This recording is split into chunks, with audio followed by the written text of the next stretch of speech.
Welcome to Thrive Deeper, an ongoing conversation with Dr. Matthew Jacoby, author of the Thrive Bible Reading Guides, teaching pastor and leader of the Psalmist band Sons of Korah. Join us as we go deeper into the Bible, discussing the passages as we read them together with Thrive. Now here's your host, DJ Payne. G'day and welcome to episode 35 of Thrive Deeper. It's DJ here and excited to bring you this big episode this week. You're going to have to probably make yourself a little bit of a cut lunch, a cup of coffee with this one because we've got a lot to get through. Matthew and I go through your questions at the start of this episode. We have a break and then we get into this intertestamental, I've been practicing that word all week, intertestamental period, part 1. That's right, we only get through part of what we want to talk to you about what is happening between the Old and the New Testament. I know you're going to enjoy this episode, so get yourself prepared, grab a pen, grab a paper, and like I said, you might have to need a bicky or something to get you through this one. But after the break, Matthew and I get into your questions on Thrive Deeper.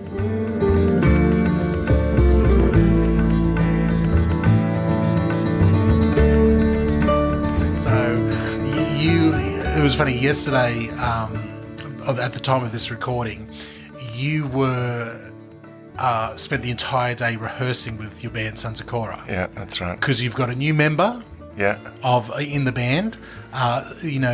Beloved member Bruce has retired out of the group. That's right. He's moved interstate. You've got a new young hotshot guy on guitar, Mike.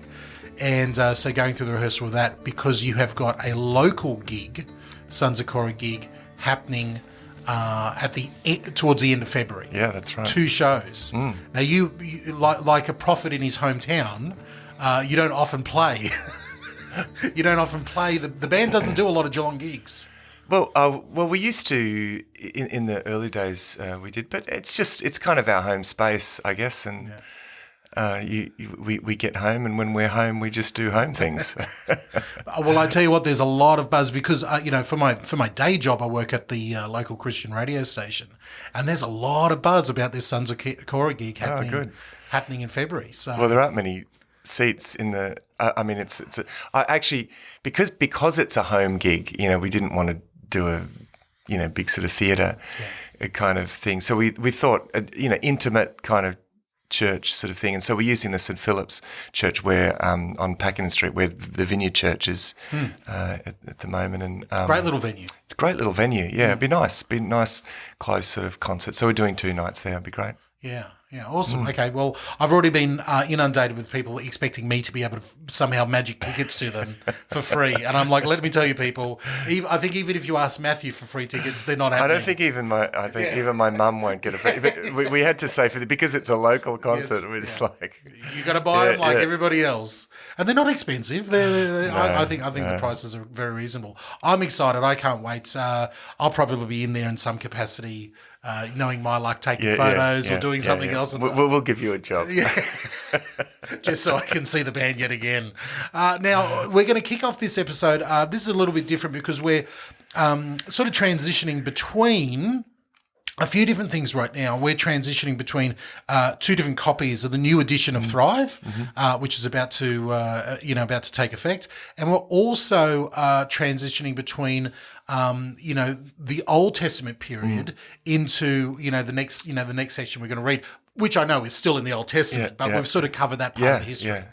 So before we get into all of that, I thought we haven't done it for a little while. Let's cover some questions. We've got a couple of questions that have come in, a few questions come in, and so I thought we'd fly through them really quickly.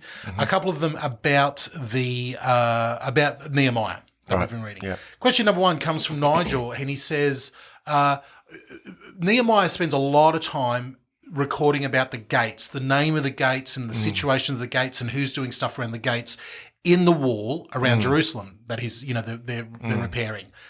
Is there any significance in the names of the gates? And this might be out of a question because I've actually heard pastors and preachers and stuff pull out some significant, spiritual significance. Like, this is the name of the gate. This is what God's telling us today. How? What do you think? That's a little bit. Oh, hey, Nigel, thanks for your question. Nigel and I go way back, so nice to hear from you. The short answer is I don't know, but this would be a classic one where you would hear sermons there with all that all of the gates are prophesying something about something in the future or something like that.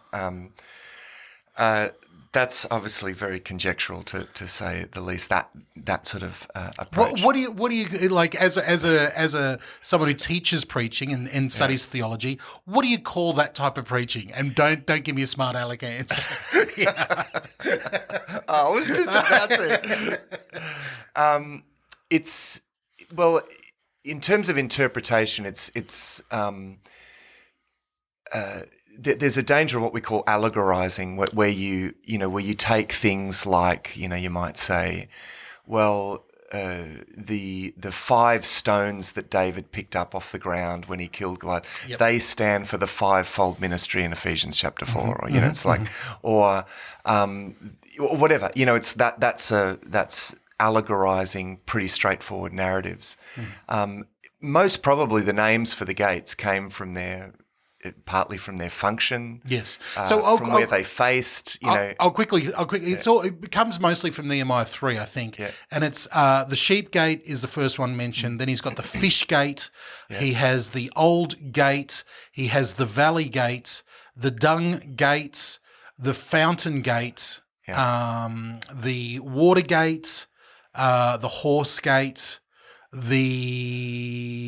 where are we? The gate of the word I can't pronounce, type of thing. And I think the east gate. Yeah. So look, so in other words, they're all fairly practical names. The horse gate will be where, there was probably stables there, and then the dung gate is where they probably took out the dung, from the city streets, and the valley gate obviously faces the valley. So, I mean, this is where I think probably too much can be made of this, just sort of anticipating the fact that there are people out there who make all sorts of things out of these. I mean, I personally heard a sermon once about how these 10 gates are the growth of the believer.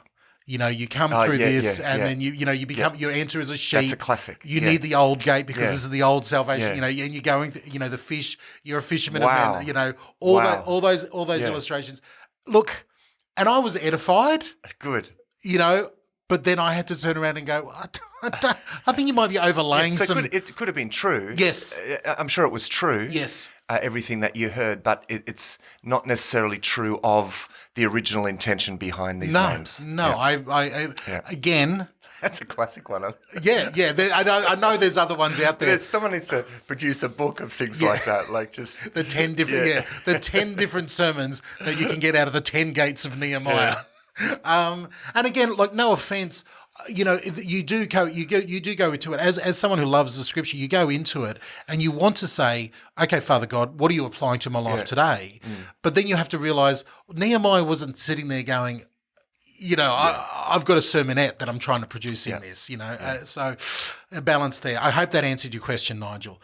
Okay, next question coming to us is from the lovely Shireen, and she says, I want to give a little bit of background here, and she's said it's okay to do that. She's come from a Seventh-day Adventist background, where, of course, the Seventh Day, as many other Christian religious groups around the world, hold that the Sabbath is still a Sunday, and they hold it, it's a Saturday. Yep. So I got that backwards. Yeah. The Sabbath is the Saturday as God originally intended it to be, Sunday being the first day of the week, and on a Saturday you keep that day holy as the Jewish people were commanded. And that's her background. Now, she has now stepped into a practice and a faith where we do things on a Sunday, and going through Nehemiah and seeing how much he put an emphasis on the Sabbath day being holy and the Jewish people, it's brought up feelings in her of thinking, hang on, is this law still relevant? If this part of the law isn't relevant in the 10 Commandments, why isn't any other, do we throw away all the laws? So those type of questions have come look, out. the question pertains particularly to the fact that I imagine that it's part of the Ten Commandments. Yeah. So, it's an interesting question. First of all, in relation to the day of the Sabbath. So, Saturday was originally, now the names for the days of the week that we have come from sort of the Roman period mainly, but like Saturn and anyway. So the custom of Christians celebrating the Lord's Day as Sunday comes from the earliest times, when Sunday was the first day of the week on which Jesus rose from the dead. So that it sort of was a way of signifying a new creation, that this becomes that the sort of holy day becomes the first day of the week. And so over time that became the kind of Christian Sabbath, I guess. Now, I mean, I think that's less. I think which day is less important, and I know some Seventh Day Adventists would disagree, and I think they would have an argument to disagree with that, but that's fine. In terms of, I think this is an interesting one, and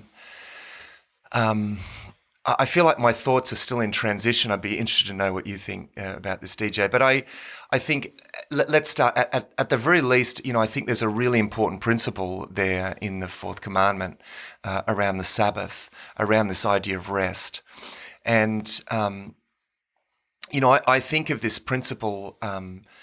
First of all, I think it's completely valid. Actually, our weekend kind of structure to our lives is built around this idea that we need a rest. You need a day off, right? And so I think already in a way we are observing that because the idea of working constantly 7 days a week, there would that most people understand that that's not healthy. So I think I think we do really observe that in our culture, and I think it would be unhealthy for us not to. Now, of course, there are there is people work on the shops are all open on Sundays, and should we close the shops on Sundays? Yeah. I mean, that's another big question. And even in the discussion that has grown, and this is a great discussion. This is what this the Facebook group that we have around Thrive Deeper is so great. There's a great discussion that's grown out of that, and one of the people in the conversation said, "Look, I remember as a kid Sunday being you could skip down, you could play football in the main street, because everything was shut." Everything was quiet. Nobody was about on a Sunday. Yeah, well, back in the day, you probably couldn't. You'd probably be pulled up if you played football in the mate there. So, but you know what I mean. Like the comment being, it was so quiet. A Sunday was so quiet. Now a Sunday's just another day. Yeah. Well, you think that it's I always just go to the Chariots of Fire. Did you see the film, The Chariots of Fire, and the thing about running on the Sabbath, and the start, there's this scene, where he's coming out of church, and there's a kid that kicks a football, and he says to this kid, pulls him up, and he said, "Sabbath's not a day for playing football, is it?" And it's like, it's a classic sort of statement. Yeah. And I mean, we would think, oh, gee, well, that's a recreation activity, like, isn't that part of being restful? So, okay. It's a big question. I think in principle, I think it does apply. Absolutely. I think building in a structure to our week where we have time for rest as a principle is really, really important. How that is actually played out, whether it needs to be everyone on a particular day, whether we need to close everything down on that particular day. That doesn't happen in our society. Should it happen? My thoughts are still in transition a little. For me personally, I'll be very honest. I mean, we sat down as a family. We're still in the time of this recording. We're still in January 2019. So we sat down just in the last week and said, right, what's our goals for this year as a family? Let's set some milestones that we want to see happening in 2019. Where do my kids want to be? And all these type of things. What we do as a family, and together as a family, and it wasn't a popular decision. I probably put up the most complaints myself, even though I'm the one enforcing the decision. I said, we really need to take Sundays a little bit more more as a holy day, you know, and, you know, a lot of groaning and stuff. And I said, in our culture, in our home, I think the big thing that is dividing us and stopping us from letting us be a family are our devices. You know, we all love to come home and we have a day of rest, but maybe a day of rest isn't each of us on our own couch, on our own device, totally devoid of one another. Even if that rest is us putting the devices away and having time together, because I think that's what you know, we should have. Maybe we need to be more hospitable on a Sunday. Maybe we need to, you know, spend some time together and actually face-to-face interacting. That's great. So, I really like that idea. I mean, I really think there's something for this, which is why, for me, my thoughts are in transition, because I feel like, if anything, we should take this more seriously, not less seriously. You know, and I look, I have a lot of friends in the Adventist church, and there's some really great things happening in there, and I certainly respect that argument. For me, actually, Saturday is really, I mean, for me, it's, as a pastor, as a pastor, it's really my Sabbath, my day of rest. I mean, in some ways, I speak of Sabbaths. You know, I find moments throughout the week to go and spend time with God, and that's a slightly different sort of application of that idea. But I do see it as connected with that idea. Yeah. It's like taking time out with God, regular time out with God. I also think that the problem here is that when we get too caught up in the rules and the regulations about it, and I think the words of Jesus when he was with his disciples, of saying that the Sabbath was made for the man, not man for the Sabbath. Yeah. That's an important principle in thinking of this. Like, why are we doing it? Are we becoming a slave to what we think is happening here? Yeah. Or are we saying, no, this is a tool in what God has given me to enjoy Him and all of that? That's right. And that's why I think starting with the principle is really important. Because a very law-first approach gets absurd. I mean, in Israel, for example, I mean, I got to see how how the Sabbath observant, how far it actually goes, you know, to the point where the hotel that we stayed in Jerusalem has a Sabbath elevator, you know, that stops at every floor, so that Jews on the Sabbath don't have to press the button, because pressing the button would be work. And you know, I was talking to a young couple, Orthodox Jewish couple, who was saying they were overseas in Europe, and it was they were staying in a hotel, and they didn't have a Sabbath elevator. And so to get to their room way up high in this hotel on the Sabbath, they got in the lift and they just had to go up and down until someone actually pressed the button for their floor. You know, they said they were waiting in the car park at one point for ages. They were, you know, and because they would not push the button. And would they not ask anybody to push the button for them, or is no? That's asking someone else to work on the Sabbath for you. Wow. So they just had to wait until that happened. You know, I mean, they will pre-tear toilet paper on the Sabbath and pile it up so you don't have to tear toilet paper. When you're walking through the streets of Jerusalem, you'll see these lines like rope with knots tied at different intervals. In the suburb of Balaclava and Caulfield in Melbourne, around St Kilda. There, you'll see the same thing. Okay, where they have these knots, and that is to measure out how far you can walk on a Sabbath day without it becoming work. And it's also a loophole in the law where they've got in the one that I know that it's in Balaclava. Around a few blocks, they've got a string tied up on. They're allowed to, by council, have the string tied up, and because that allows them to say that is the enclosure of their home, and they are allowed to move freely within the home. Yeah, that's right. And they need that fenced off area. They need that, and all they need, and they've decided that a string up high is allowed to be. So wow. You know that, and if, like, you know, I want to. You know, I want to respect that, and but I feel that, you know, this is the kind of thing that Jesus came up against, that certainly for him missed the point of the Sabbath, and so he was prepared to do a whole lot of things on the Sabbath which was, strictly speaking, not lawful. According to the rabbinic tradition. So Jesus talks about adding lots of tradition on top of the original principles Yes. of the law, and I feel like that's really doing that. You know what I mean? So I would disagree with that approach to the Sabbath. Look, I know Christians who have refused to turn on lights, for example, on actually in that case it was a Sunday. Because that would be causing someone to work. Again, I want to respect the way that, however people want to do this. But I feel like a principle first approach is the most is going to be the most important. Well, this is a great question that leads into the last question that we've got for today's episode. And I want to reiterate again, if you've got a question, we would love to hear from you. Head over to the website thrivetoday.net.au and fire it off there, or head over to our Facebook page. In our Facebook group, you'll be able to do that within the community as well if you want that discussion to happen. One last comment or question that we've gotten, and you've received this number of times quite personally as well. And this is a great, like talking about the Sabbath and the law there is a great way to springboard out of it, is especially out of what you've been writing in Thrive, in the Thrive, daily reading, you have been accused of what is shorthand, being called the replacement theology, type of principle. And again, you can build into that, basically meaning that all the promises and the prophecies that God gave the Jewish people have not only been, fulfilled, in Christ and the church, but we have gone on and replaced them as God's chosen people.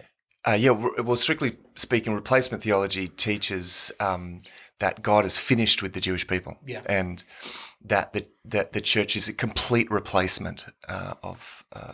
So there's no, I guess, my short answer to that is that I'm certainly not an advocate of that idea. Same.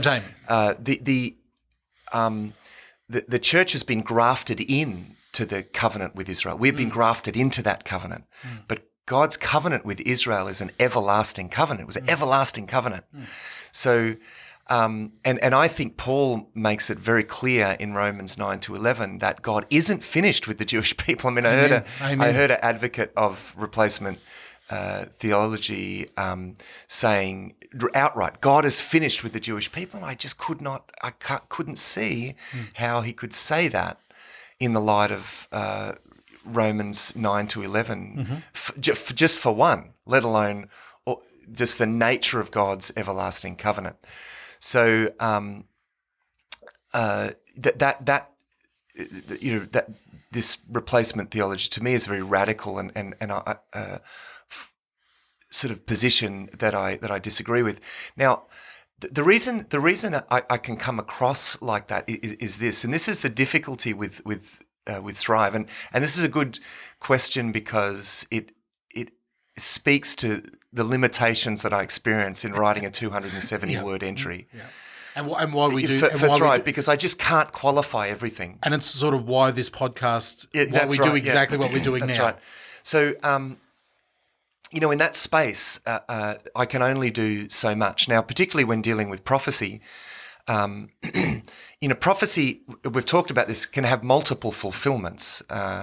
In that one fulfillment becomes a sort of almost preemptive fulfillment of an ultimate fulfillment, and then there is so for example we looked in Zechariah and there's and Ezekiel, and it speaks about like the new Jerusalem, and it talks about Jerusalem will be a delight, and like. There is a sense in which that may well be prophecies like may well be fulfilled literally in the literal, a literal Jerusalem and a literal temple being rebuilt and a literal, and I say may because we're dealing with prophecy. I just think it's always wiser to not be too pinned down to a prophetic, because we're talking about future things. But what I tend to focus on, because of the limited space, is a sort of an ultimate sense that incorporates us all. You know what I mean? So, I speak. So it is. It is that there is a sense in which the church is the New Jerusalem, and the church inherits through its being grafted in, inherits those promises. Yes. And inherits that covenant. And so I tend to apply it in the broadest possible way to the broadest amount of people. Yep. Otherwise, you're talking about prophecy, you're constantly talking about Israel, Israel, Israel, Israel, which I know that some people are really into that.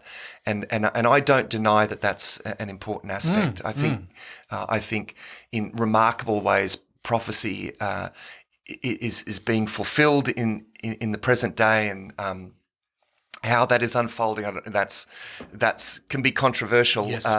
But that God's word is being fulfilled absolutely in different ways. So I find it funny that we're having this discussion in light of what we do here, on the podcast, going through the historical aspects of Israel, but also on the eve of, and while this episode goes out, you're taking a group of believers around Israel itself, right. the physical Israel, saying, look how amazing this is, and not standing around and saying, this is ancient history, we've replaced it, type of thing. We're here only because of everything that has gone on. Yeah, that's right, yeah. So, so I think God's purposes for the Jewish people are, a central part of what God is doing.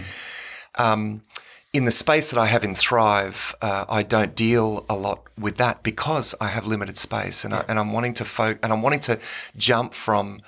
I'm wanting to jump as quickly as possible to application. Yeah. Now, because I think there can be a tendency with us looking at what's happening out there, and getting distracted from the fact that actually this is speaking to something in here in my life for me, and I sort of want to focus on that aspect. And so sometimes in the limited space, and the purpose of Thrive is to make people feel that, to acknowledge what God is doing inside ourselves. Sometimes, and I might be putting words on in your mouth here, Matt, you don't have the time or the space to put the out there application into it. Yeah, it's because really what I want to show is how do these promises and these things apply to you and to me.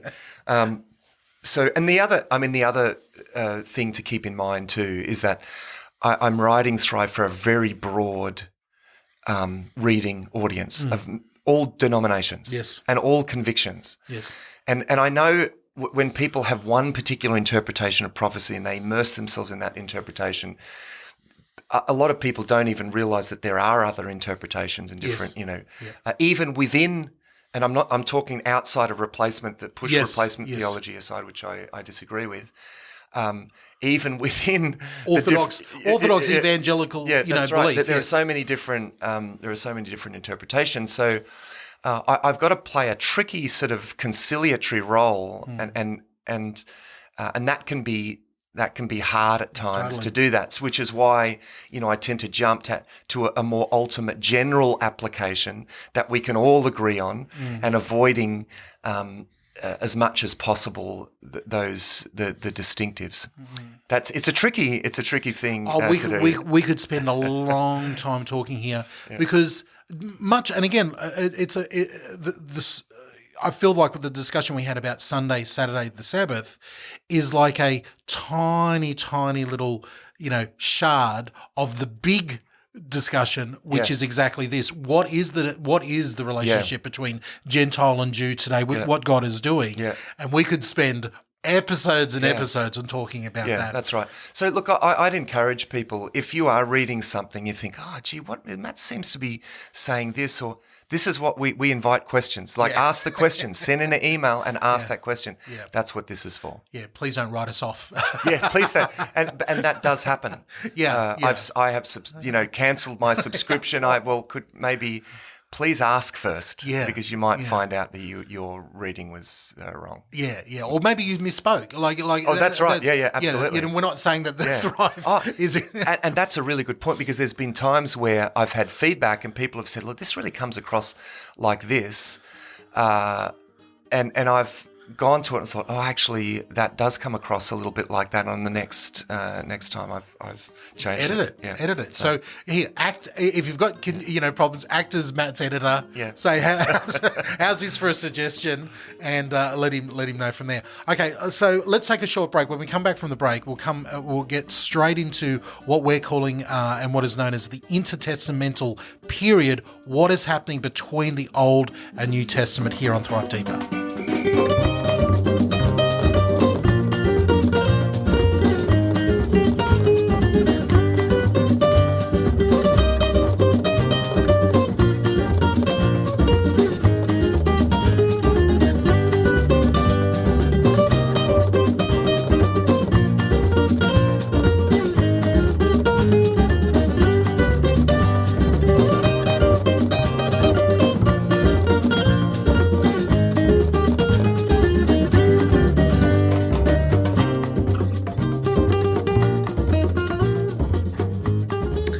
All right, Matt, intertestamental period. I think I've learned how to say it properly now.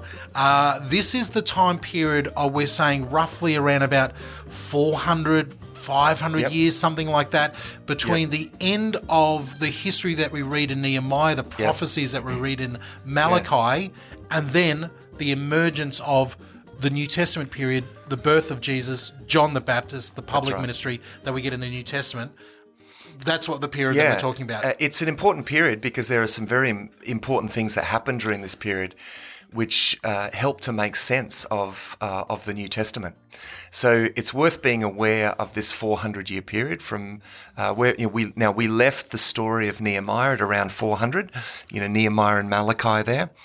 And after this period, we don't have any more prophetic. It was accepted among the Jews that after Malachi, he was the last sort of writing prophet, and as Christians we would say until John the Baptist came, who Malachi actually predicts. Yes. So between Malachi and John the Baptist, or between the time of Nehemiah and John the Baptist, where the Gospels begin, is known as a period of prophetic silence. It's a period of waiting, of an anticipation, but it's a very eventful period actually. As far as the history of the world, as far as the history of the world, but also as far as the history of the Jewish people, and so I thought it would be good to actually go through and tell that story. There are parts of this which we don't know much about. There's some parts that we know a lot about. Books like the books of Maccabees, for example, which are what's called apocryphal books. They are traditional Jewish writings that aren't included in the Tanakh or the Old Testament. They are included, books like the books of Maccabees are included in the Orthodox and the Catholic Bibles. That's partly because in Orthodox and Catholicism, they give quite a high degree of authority to tradition. Yes. And so these belong to the traditional books. Yeah, tradition. So, whereas for Protestants, it's the principle of sola scriptura. Scripture alone and not authority is the final authority. Okay, so the question about that's the first question that a lot of people have. Hey, my friend's got a Bible, or I grew up with this type of Bible that does have this, extra little bit in between the what we would call the Apocrypha. I heard another word for it. The Judo-canon something. I was like, no, I've never heard that word before. This period here with the writing. Is that my question? And is, I know, as you said, Orthodox, most Orthodox, practices of, like Eastern Orthodox and things like that, Russian Orthodox, they observe it. Yeah. Catholics have it in their Bible as well. Yeah. Us as Protestants, we get it out of there. Yeah. What does observant Jews think about those books today? Because some of them aren't really. Are they all tied into this time period, or They actually go. These books go extend right up to around the first century, and the wisdom of Solomon is very close to the time of Jesus. Is one of the apocryphal books. Yes. They're accorded a fair degree of authority. I mean, it's the Jews have the Tanakh, which is the Old Testament, and then they have a whole lot of other traditional writings, interpretations, explanations of sort of an oral history that was originally written down. So you've got the Talmud, and then so you've got these other writings which are accorded a high degree of authority. So tradition, for as far as I know, and I'm not an expert on this, Yes. but as far as I know, tradition within the Jewish faith is attributed quite a high degree of authority. Again, as Protestants, and I guess the distinctive of the Protestant faith is this idea, well, it's Scripture alone, because tradition can go in all sorts of directions, and Jesus himself criticised the traditions Yes. of the scribes and the Pharisees, that they had loaded heaps over what Jesus acknowledged as the law and the prophets and the writings. And there are places where Jesus acknowledges the law and the prophets and the writings, which are the three major divisions of the Tanakh or the Hebrew Bible, which is our Old Testament. Yeah. Yeah. Okay, so some of the books in the Apocrypha. So here's a question. Some people would go, gee, we shouldn't read them. We shouldn't have anything to do with them. They're going to lead me astray. No. They're obviously bad. Yeah. There is a mix of fairy tale element in amongst some of the books that is, quite like, this is a bit insane. There's some teachings in there that I think, oh, that's a bit, not exactly orthodox. But there's a lot of history in some of these books as well. Yeah, they're worth reading. I mean, there's Susanna, the story of Susanna, and the books of the Maccabees, I think, are fascinating. And I'll tell the story in a moment about that period. So, yeah, I certainly think they're worth reading. That they're great background to the New Testament, of course, in coming out of this period. So.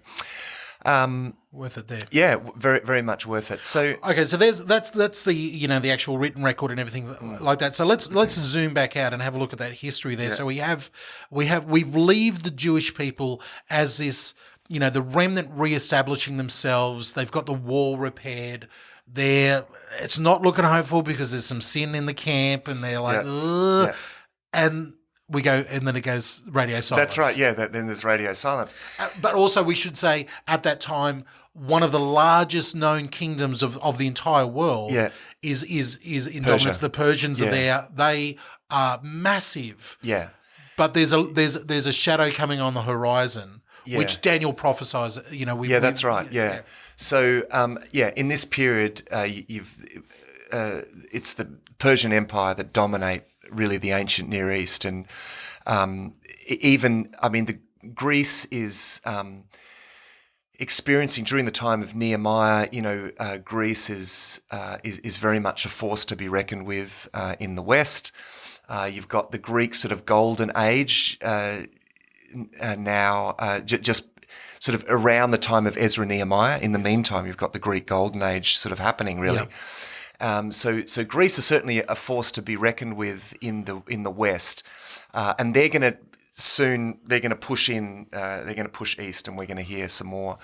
I think it's worth knowing though that, and we've sort of covered this, that there are not only Jews in Judea. There are Jews still, because we looked at the story of Esther. Yes. There are still Jews in Babylon, in Susa, in the Persian Empire. Now, there are actually also a lot of Jews in Egypt, and this is going to be a very important part of the intertestamental history, actually, now, as the Jews in Egypt. There was a large, pretty much from the time, actually, of the Jewish exile. Even at this time, there was a big Jewish settlement. So if you remember, from the end of the book of Jeremiah, there was this final rebellion where the governor Gedaliah was killed, and these Jews went down into Egypt. Yep. And they took Jeremiah with them down into Egypt.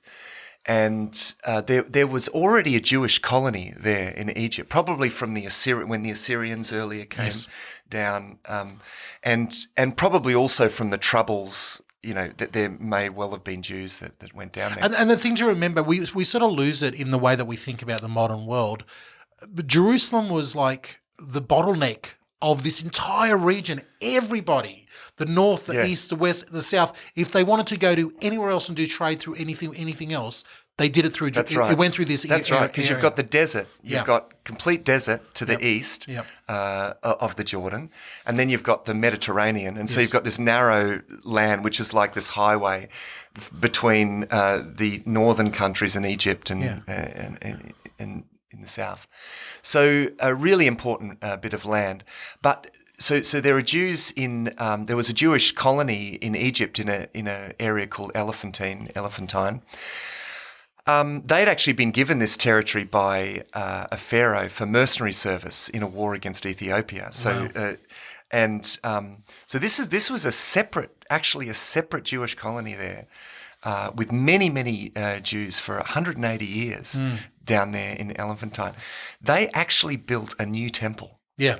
They built a temple there. Yeah. They had all of the sacrifices happening there, and it existed already by the time of the Persian, when the Persians defeated Egypt in 525. There are signs, though, that it was quite syncretistic, and by that I mean that they had some of the names for God in some of the surviving inscriptions and so forth. Some of the names for God have been sort of blended with pagan deities and with the Egyptian practices. And it just looks like there's a bit of syncretism happening here. Now, is that just a language thing, or is that them drifting into a different culture, or a bit of both? Well, it's probably a bit of both. Yeah. Look, they prospered in Egypt. I mean, it's the same old story. They did really well there, and many of them ascended to quite high positions, even in Egypt. And of course, what is always they're living in a separate sort of. They've separated themselves to a large degree, separate colony. They're prospered. They've got leading people. Yeah. Straight away, you get this anti-Semitism, and that's what happens in Egypt. And in 410, actually, we know that a riot broke out against the Jews. It was sort of in the absence of the governor, who was sort of protecting force there. This riot broke out against the Jews, and the temple, the Jewish copy temple in Elephantine was destroyed. And then, it was rebuilt with royal permission. Because again, they've got people in high places. Yeah. But when Egypt actually took advantage of a civil war, Persian civil war, the temple was again destroyed. So the people just kept this anti-Semitism was at a sort of high, fever level really in Egypt.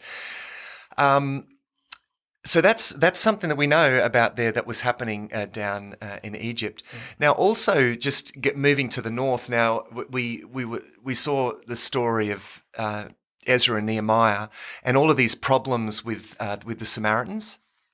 Well, Nehemiah expelled a grandson of the high priest Elisha for intimate, because he married the daughter of Sanballat. Yes. The head guy in Samaria. This young guy's name most probably was Manasseh. Now he went with his wife back to his father-in-law, and he was subsequently given permission by the Persian king to build a rival temple on the sacred Samaritan hill of Gerizim. Yeah.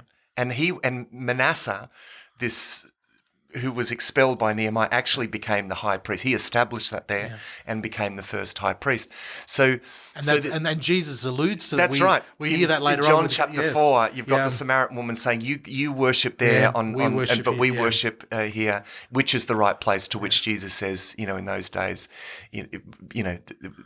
we will worship in spirit and in truth. And, Yeah. So that happens here. That happens actually during this period. So that's another thing happening. We actually, apart from this, we know actually in the 4th century, moving into the 300s now. And remember, we're moving backwards, so 390s, 380s, 370s. We actually don't know much. We really don't know much. We know that during the reign of Artaxerxes III, and now he ruled from 359 to 338 BC, that the Jews apparently suffered some kind of calamity. We don't really know what it was. It had something to do with their involvement with the Phoenicians in a revolt which was suppressed by the Persians. And so there probably was sort of mass exiles at this time, and more people therefore going down into Egypt. Yes. So again, we remember Egypt is going to be important for the Jewish people. So the Jews are under Persian rule for 200 years, during which they encounter Zoroastrianism, which is the Persian religion. There's some scholars like to see some influences there from Zoroastrianism. I think that can be taken too far. Mm-hmm. I actually wonder if it's the other way around. I'm 100% with you there. In my limited reading and understanding and study into that, to me it sounds like a lot of guys have taken some of the Jewish ideas back to the Persian king and said, let's establish a new, the one true religion up here. Yeah, I think a really good case can be made for that way around. Yes. Because, they talk about things like angels and eschatological ideas being inherited from Zoroastrianism. But I would say that Zoroastrianism inherited those from the Jews who were in Babylon and from Daniel in particular, who was in this high position. So if we take the book of Daniel seriously, which I do as a historical, accurate historical account, then I would say that Daniel had a profound effect on Zoroastrianism, which was a monotheistic religion. And I mean, up to this point, Judaism is really the only monotheistic religion. And suddenly you get Zoroastrianism appearing out of nowhere in about 500, and in the time we would expect it to have absorbed the influence from Daniel. And so again, to me, that figures. The other thing for me is that when I've read through their scriptures and stuff like that, to me it has echoes of Daniel in it, because it's obsessed with angels and demons in the spiritual world and what to do against that and everything like that, which we sort of get alluded to really for the first time in the Old Testament in the book of Daniel. Yeah, that's right. Where Daniel's made aware of this heavenly battles and stuff like that. Yeah. And it's like, boom, Zoroastrianism. Yeah, that's right. And of course, there are scholars who would say, well, the book of Daniel's written much later. But I don't think that. No. I think a really good case can be made. Otherwise, that certainly it would have had its final edit in a later stage, and some of the language reflects that. Yeah. But I think we need to take Daniel seriously. Okay. So there's also a connection there with the New Testament again, because the Magi who visited the Joseph and Mary and the infant Jesus were most probably Zoroastrian astrologers, Zoroastrian priests, really, and they're coming to who were familiar with the Old Testament. They're prophecies. familiar with Old Testament prophecies, and they're coming to seek out this Messiah. Yeah. So again, there could well be a connection with Daniel there. So that's just an interesting. Now we're running out of time. We've only got a few more minutes. Do we want to introduce who I would consider one of the main characters in this? As far as a world power goes, we alluded to it. Greece, and then being a major world power during this time. Because when we get to Jesus, we don't hear about the Greeks; we hear about the Romans. Yeah, well, I'll say a couple more things about the emergence of Judaism in this period, and then I think because Alexander the Great sort of precursors the Maccabean revolt, so I think we'll do that in the next episode. If we can fit it in, we're going to have to rip through this material. But just a couple of things before we close. So in this period, the office of high priest becomes really important, because you've got to remember that Judea is ruled by governors. Now, Nehemiah was the governor, and Nehemiah is a godly man, but that wasn't always the case. They were secular rulers often, and they were often appointed externally. Mm-hmm. So within Judaism, the office of high priest becomes centrally important, yes, and becomes actually a very powerful position as well. So the high priest basically governed all the internal affairs. So that, the local governors, they didn't know how do you deal with these people. So they just looked to the high priest really to take the lead. So the high priest, which previously was just a religious role, becomes a civic leadership role as well, quite a powerful role. Now that's important. That's going to be important when we get to the New Testament as well. So definitely. That emerges in this period. Now, most Jews in the empire, and I've talked about the spread of Judaism, didn't have access to the temple. So what gradually happens is that Judaism becomes a religion of the book, of law keeping, of the Torah in particular. And throughout the empire, Jews formed synagogues where they would get together and read Scripture and explain Scripture and pray. So the synagogues emerged in the diaspora, pretty much from the time of the exile, the Babylonian exile, when the Jews would get together around the Word, around the Torah, and so they formed synagogues. And the public reading and exposition of Scripture that we saw in Ezra 8 and 9 may have already been a custom. Yes. So they built this platform, and that probably comes from what they were already doing in exile at the time. And with these came the rise of targums, which are expositions of the law. And also the other thing is too that's important for the New Testament is that from the Persian period onward, Aramaic gradually becomes the common language of the language of the Jewish people. Yep. It's very closely related to the Hebrew language. And in fact, Hebrew itself came to be written in it's a very square Aramaic script. Mm-hmm. The Old Hebrew or Paleo-Hebrew has this sort of angular kind of cursory sort of script, whereas the Aramaic script is a squarer script. So it's sort of even Hebrew as such took on a more Aramaic look about it. So, and of course, Jesus would have spoken Aramaic. Mm-hmm. The common language in Jesus' time was Greek. And that brings us to the next phase, which we'll tackle next week. Great place to leave it off there. All right. Well, we will continue this next week. We're going to leave you there with the looming Greek, issue that's about to happen. The end of the Persian. Medo-Persian, some people call it, empires, and the rise of the Greek. That's right. They're coming from the west. Look out.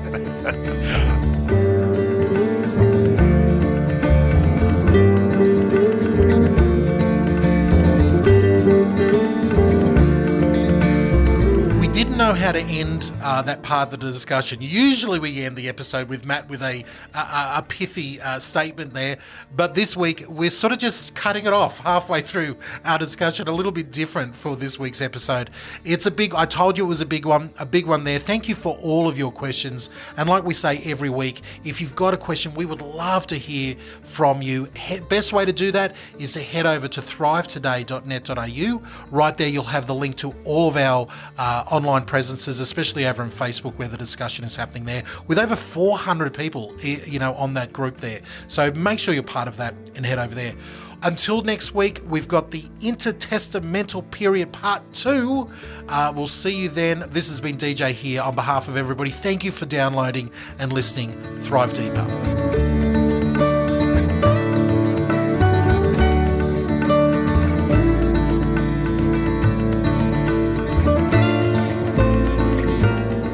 Thank you so much for listening to Thrive Deeper. We value all our listening community. If you are on Facebook, search and like Thrive Today page to get all of our latest updates. Our home on the internet is at thrivetoday.net.au. There you can subscribe to the Thrive Daily Reading Guide and contact us directly. That's at thrivetoday.net.au. Until next time, thrive.